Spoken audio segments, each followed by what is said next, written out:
안녕하세요. 김가이버입니다. 자, 오늘은 보조금을 관리하는 회계장부를 만들어 보려고 합니다.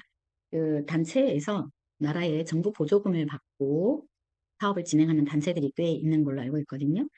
그 단체에서 카드 쓴 내역, 그 보조금을 쓴 내역을 입력하는 그 보조 사업비 카드 관리 시스템이 있긴 합니다.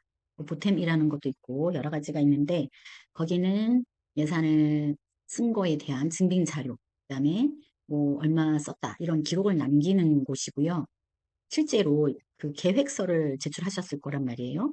계획서를 제출하고 그 계획서 안에 예산을 항목별로 나누어서 어떻게 쓰겠다. 이런 거를 계획서에 올렸습니다. 그러면 그 계획서에 맞는 항목대로, 항목별대로 제대로 썼는지 그거를 확인하면서 예산을 써야 된단 말이죠. 그래서 항목별로 예산을 잘 쓰고 있는지 이거를 엑셀로 한번 만들어서 통장 관리를 해보겠다는 겁니다. 자, 그러면 엑셀 파일을 한번 만들어 보려고 하는데요. 일단 준비가 필요한 게 통장 거래 내역을 인터넷 뱅킹 가셔서 다운을 받아서 일단 엑셀에서 불러오기를 해주세요. 불러오기를 한 요 파일이 필요합니다. 그 다음 또 필요한 게 계획서에 있던 예산서가 필요합니다. 예산서에 항목별로 예산이 잡혀 있을 거란 말이죠. 그래서 이 예산서도 엑셀 파일에 가져오시면 됩니다. 그런데 보조금을 잘못 쓰게 되면 어떻게 되죠? 항목별로 써야 하는 금액들이 정해져 있는데 초과해서 썼다. 그러면 다시 초과한 만큼 입금을 시키고 지출 다시 하셔야 됩니다. 자, 그러면 통장 거래 내역을 불러온 상태에서 일단 불필요한 부분은 다 숨기기를 해줬고요. 여기서 필요한 것들만 남겨놨고요. 여기서 금액, 출금한 금액들 있잖아요. 이 금액 옆에 항목을 써줘야 돼요. 이 금액을 어떤 항목에서 썼는지. 그래서 이 항목이라는 필드는 임의적으로 만드셔야 됩니다. 그리고 여기 있는 이 항목이 예산서에 있는 항목과 같아야 돼요. 운영비다. 그럼 여기도 운영비가 예산에 있는 대로 써야 되고요. 인쇄비다 했는데 인쇄비가 없죠. 그럼 여기를 하나를 통일을 해야 되는데 여기를 인쇄비로 고쳐볼게요. 여기를 고쳐야 되고요. 이런 식으로. 그래서 여기 있는 이 항목 이름이 여기 예산서에 있는 항목 이름과 같게 맞춰 놔야 한다라는 거죠. 그래서 이런 작업을 다 끝내고 이제부터 항목별로 그동안 항목별로 이 예산을 남겼는지 아니면 모자라게 썼는지를 일일이 체크를 이제 해봐야 되는데 이 예산서에다가 사실은 이 예산서는 요것만 요 부분만 이제 예산서가 있었을 거고요.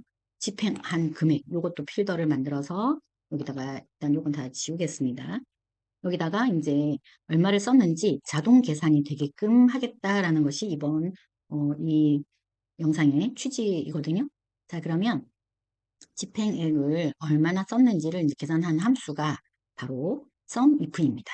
SUMIF로 함수를 계산할 건데 그냥 단순히 합계 내는 거야 다 알고 있잖아요. SUM이라는 함수는 누구나 알고 있는데 문제는 이 항목 요 S열에 있는 이 항목별로 이 출금 금액을 다 똑같이 덧셈을 해야 되겠다라는 거죠. 그게 바로 SUMIF라는 것입니다.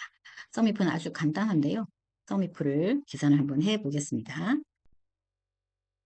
자, SUMIF라고 쓰시면 여기 밑에 SUMIF S가 있고 SUMIF가 있는데 SUMIF를 바로 계산을 할게요. SUMIF를 하게 되면 인수가 3개가 들어가죠. 일단 범위, 그 다음에 조건, 또 합계낼 범위 이 3가지가 들어갑니다.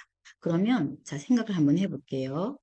어떤 범위를 정해야 되고 조건을 준대요. 그리고 합을 해야 하는 범위를 또 정해야 된다고 하는데 어떤 범위를 지금 앞에다가 해야 될 것이냐. 그냥 레인지가 있고요. 끝에는 sum 레인지가 있습니다. 그러니까 합계를 내야 하는 거는 금액이 될 것 같고요. 그 앞에 있는 레인지는 항목에 대한 범위일 것 같다라고 짐작을 할 수가 있겠죠.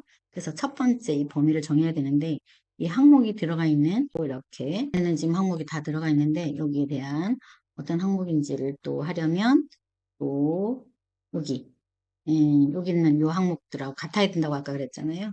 그래서 여기다가 항목은 요거 활동비만 일단 알아보겠다 하면 이 활동비를 눌렀고요. 그 다음에 합계를 낼 범위를 또 정해야 되죠. 그래서 합계는 출금한 요 금액, 요 라인이잖아요. 여기를 범위를 다 정하면 끝난 겁니다. 자, 하고 엔터를 해보겠습니다. 그러면 이 활동비라는 금액이 이제 자동으로 나오죠. 그러면 잔액도 나오겠죠. 잔액은 는 일단 등호를 넣으시고 총 예산에서 마이너스 집행액을 하면 밖에는 잔액은 나왔겠죠. 맨 오른쪽은 이제 금액, 계산할 항목들의 범위를 정해놨다라는 걸 알 수 있는데요. 자, 여기 예산서에 항목을 좀 정리를 했습니다. 필요 없는 칸은 다 지웠고요. 그것을 그대로 복사를 하면 되겠죠. 똑같은 방식으로 이 강사비 항목에 대한 합계를 내야 할 텐데 이것도 마찬가지로 썸이프라고는 하시고 썸이프를 그대로 하셔도 돼요. 똑같이 방법을 여기서부터 여기까지 범위 정하고 콤마 그 다음에 요 항목을 클릭하시고 또 콤마를 하고 또 출금 금액 범위를 왼쪽으로 똑같이 맞추시면 됩니다. 이런 식으로 복사해서 쓸 수 있단 말이죠. 복사해서 써서 여기도 요 식을 그대로 복사해서 써도 되고요. 이렇게 되면은 이제 값이 나오죠. 그래서 한 번만 계산식을 넣어주고 나머지는 그대로 복사해서 쓰면 된다. 아주 간단한 썸if를 해보았습니다. 자, 그럼 정리를 해보자면 여기 집행액 여기에다가 어떤 항목별 합계를 구하려는 식이 썸if라는 것을 사용했고요. 썸if는 그 항목이 있는 곳의 범위와 조건이 있는 곳, 그 다음에 합을 구할 범위 이 세 가지 위치를 잘 선택을 해주시면 답을 금방 찾아낼 수 있습니다.